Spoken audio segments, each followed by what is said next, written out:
Selamat malam Indonesia, Anda menyaksikan seputar Bali terkini pukul 22.30 WITA.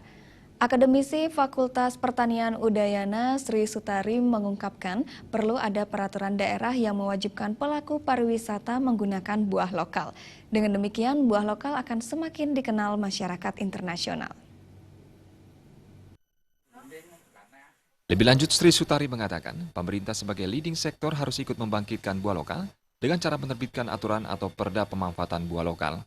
Apalagi Bali sebagai destinasi pariwisata yang memiliki jasa akomodasi pariwisata seperti hotel dan restoran yang mencapai ratusan.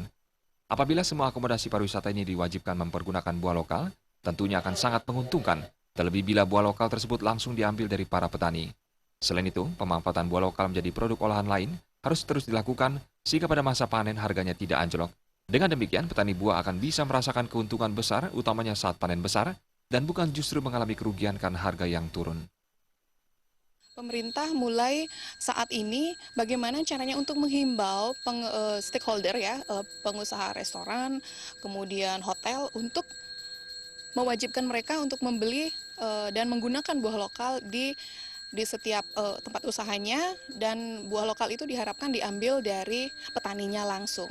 Kalau di beberapa hotel di Sanur, beberapa restoran besar di Sanur itu rata-rata memang permintaan buah lokal untuk konsumennya itu sangat tinggi.